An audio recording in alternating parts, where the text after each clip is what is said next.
Hey everyone, and welcome to the channel, where we delve into the mind of a villain. In this entry, we'll be taking a look at Superman, otherwise known as the High Counselor of the Earth One regime, from the Injustice Gods Among Us video game, as well as the comic series based on it.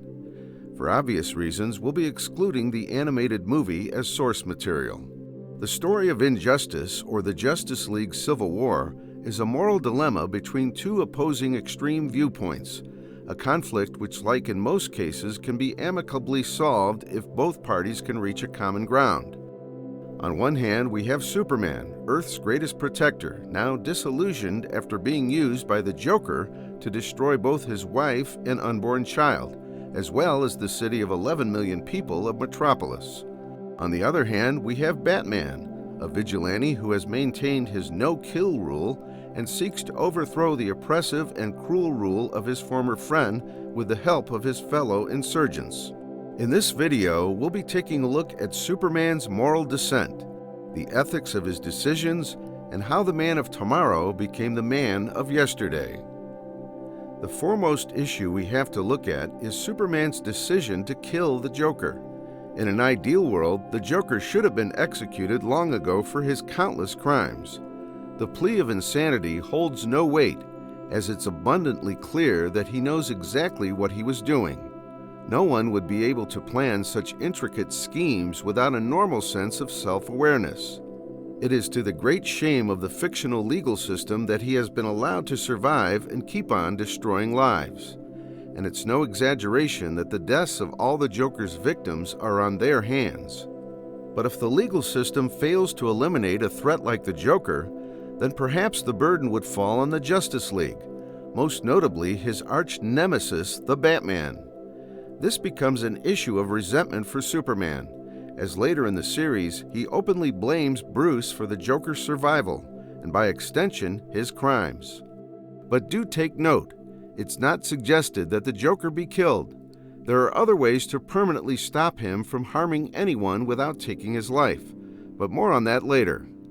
The important takeaway is this: there is no point in locking the Joker in any other earthly prison. He has shown time and time again that he will break out and continue his killing streak.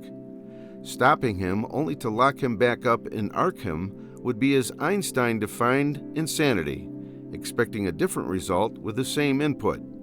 Batman and the Justice League's opposition to killing stems primarily from the slippery slope argument which we see in the chess match between Superman and the Flash.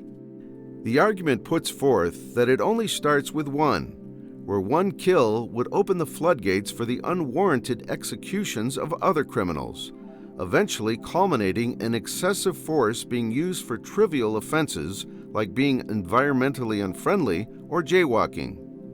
To quote Batman, "It always starts with one. That's how justification works. But once you justify something once, you can do it again and again. It becomes easier. Right and wrong blur."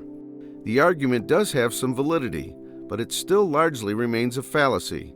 Perhaps the slippery slope argument does apply to some individuals like Batman, whose soul already harbors a level of darkness, and killing would be the spark that ignites the powder keg of his borderline evil. But if Batman is not suitable for the task, then perhaps the onus should fall on someone else. This is another comic storyline, but it's worth pointing out that Superman has killed before, most notably with General Zod. Granted, that was a different person with a different set of circumstances, but the point remains that what the Justice League needs is someone who can step out into the hard choice without descending down the slippery slope. This normally isn't an issue with other characters in other media, but it presents a hurdle here due to Batman's moral high ground. Again, it's fine if Bruce has that personal rule. As we've mentioned, the slippery slope would probably apply to him, and therefore he has his own convictions about the matter. Perhaps it might be useful to illustrate with other examples, and for the sake of being on the same page, we'll look at another source that most people would be familiar with today. Take the Avengers from the MCU, for example. Many of them had to take lives in the course of vigilante justice, and yet they remained relatively stable after the act, with no sign of moral dissent. For reference, look at Tony's kill of Obadiah Stane, his attempted kill with Aldridge Killian, and with Falcon firing off his missiles in Civil War on Crossbone's men. Even the unstable characters of John Walker and Clint Barton managed to bounce back to sanity after their wayward stint. In light of all that, it's suggestible that the Justice League could have and should have been able to eliminate the Joker before he committed more atrocities. But with all that being said, Superman's kill of the Joker was still wrong. Make no mistake about that. If the Joker was killed in the midst of stopping him in one of his schemes, then that would be still fairly acceptable. But when Superman confronted him, he was held in lockup and posed no current threat to anyone. Sending him back to prison would be as futile as past attempts have shown. Perhaps the best compromise would be to disable him somehow or take his mobility out of the equation. With Superman, the options are plentiful and would be as easy as snapping a toothpick. The Phantom Zone might be a viable option, but if it isn't, well, let's just say that Batman has mentioned that Superman is capable of performing a lobotomy from space. Later on in the series, in an agitated state, Superman uses excessive force on a young protester named Mitchell, which tragically results in his paralysis. If Superman could have done that to someone as relatively innocent as Mitchell, then surely he would have no qualms about doing that to someone as dangerous as the Joker, who again has taken the lives of a staggering 11 million and is guaranteed to take more, as he defiantly claims. So to conclude this portion, Superman's killing of the Joker isn't ideal, but it's certainly better than simply putting him back in prison where he would escape and kill again. The ideal outcome would be to disable him somehow while preserving his life. Again, while the act of killing him is wrong, in the grand scale of things, this wouldn't be an issue if he was able to avoid the slippery slope. And for a time, it does seem to appear that Superman remained fairly stable. Contrary to the Joker's long-held belief, one bad day wasn't enough to drive someone mad, at least not for the Man of Steel. But while the death of Lois and the destruction of Metropolis was fairly glanced over in a few pages, its effect on Superman cannot be overstated. Lois and her unborn child were Superman's strongest link to his humanity, and without them, he feels more like the alien he is. The effects of this tragedy are apparent on him, as seen by his disheveled and worn-out appearance. But most striking of all, Superman is drowning in guilt. He may blame Bruce for allowing the Joker to live, but overall, his finger is still pointed at himself. Most notably in the midway portion of the game, when an insurgent Batman points out that crime took his family too, Superman responds that at least he wasn't the gun, indicating that he feels a specific sense of guilt by the fact that Lois died by his own hand. But overall, Superman sees the death of Lois as a wake-up call, an indication that his former style of justice doesn't work, and that the means of fear, intimidation, and brute force justify the end goal of saving the world. Despite the immense grief he feels, Superman channels this emotion and uses it for good, stepping up his game by intervening on foreign soil, ending dictatorships, and enforcing a worldwide ceasefire. This can be seen as a reasonable or even an admirable move, as Superman is finally doing what the whole world has probably been waiting for him to do all along. But more than that, Superman still retains his sense of compassion, with the best example of this being his emotional response to the Arabic refugees, displaying his regret in not intervening sooner. He has no intentions to rule oppressively, but is still a man driven by the notions of world peace and saving lives, and he makes this known to the world by visiting the United Nations and apologizing for his failure. Unfortunately, beyond the loss of Lois and Metropolis, two significant events contributed to Superman's descent down the slippery slope. One, the government's opposition to his efforts at world peace, and two, his falling out with Batman. After Superman stops a military drone strike to prevent collateral damage, the authorities decide to retaliate by kidnapping and holding his earthly parents hostage, with the aim of keeping Superman on a leash.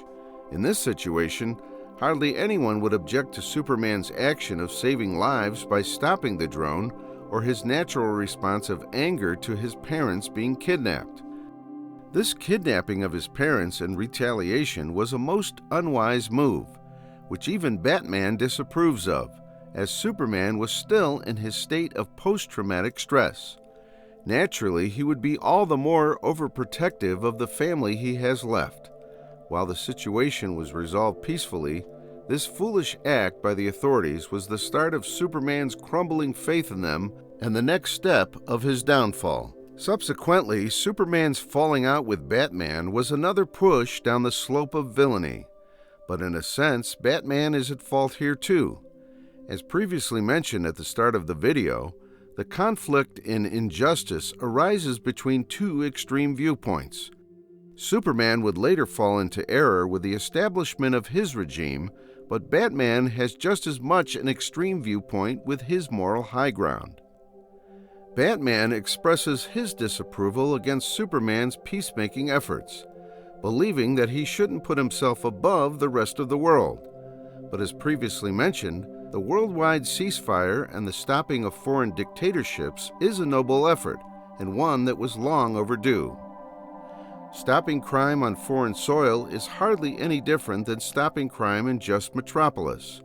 Both are actions out of the technical confines of the law, and Superman has always acted outside of the law. It would be to his shame if he had the ability to save countless lives, but then decides to sit on the fence. Even Batman agrees that if he were in Superman's place, he would have done the same thing as him. The methods of fear and intimidation are a staple in Batman's arsenal, and now Superman has adopted them to his dismay. But perhaps Batman's greatest mistake here was simply not being there for Superman as a friend, at his weakest and most vulnerable moment. So in a brief period of time, Superman has lost his wife, his child, his city, and now his best friend. Not having Batman as a voice of reason was bad enough, but over the rest of the series run, Superman would be subject to the toxic influence of Wonder Woman, who acts as gasoline for the fire of rage. It's safe to say that Superman had sincere intentions with the creation of his regime, but the obvious error that would occur is that it's simply too much power for one man to handle.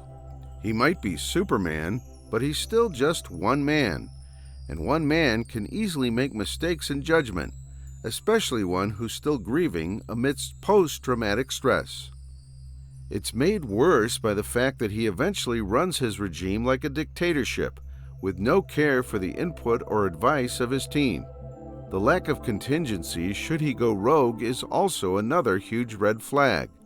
Perhaps in another world, Superman's regime might have worked out if he had taken a more diplomatic approach with the viewpoints of others and established fail-safes to keep himself in check. But even before Superman's creation of his totalitarian regime, there was much smoke before the fire. The loss he suffered from Joker's act has altered his worldview, and now Superman has no qualms about using excessive force, as seen when he takes the entire city of Atlantis hostage and with the previously mentioned aggression with Mitchell. But beyond that, killing is now no longer a last resort.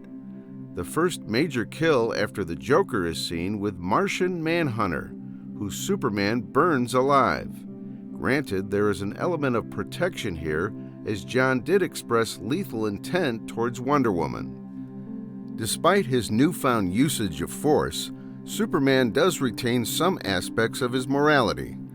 The best examples of this would be the fact that he still cares for Bruce as a friend, getting Selina to console him after the death of Nightwing, and when he diplomatically gives the Green Lantern Corps the choice to surrender peacefully to prevent further bloodshed. Superman's final descent into evil, his pivotal, irredeemable act, was the killing of Green Arrow. But this was partly an unfortunate circumstance, as Batman and his insurgents, who were there to steal the enhancing pills, couldn't have known that Superman had kept his parents in the Fortress of Solitude for protection. Naturally, he is more protective of his parents now, especially given their kidnapping earlier. Superman sees their invasion as an attempt on his parents again, but more importantly, an attempt on his life, as Captain Atom reveals he has orders from the government to take him out. So in a sense, there is an element of self-defense at play here. But while his intention to protect his parents and to save himself is understandable, the murder of Green Arrow is inexcusable. At that point, Oliver was sufficiently disarmed and no longer a threat. He could have been taken in quietly, but Superman, in his blind rage, decides to do the unthinkable. Because of this attempt on his life, and with Batman getting his hands on Lex's enhancing pill, Superman forms the regime in response and labels Batman a terrorist. From there, his descent down the slippery slope is accelerated, and he essentially becomes an Iron Fist dictator along the likes of General Zod, Sinestro, and Black Adam, a type of ruler that even his father Jor-El would be ashamed of. His list of atrocities is a long one, but the most egregious of all would be his murder of Billy, who he kills just for mentioning that Lois would be horrified at his plan to flatten Gotham and Metropolis as a show of force. One can only wonder if Superman would have carried on with the act if he remembered that Billy was still just a kid.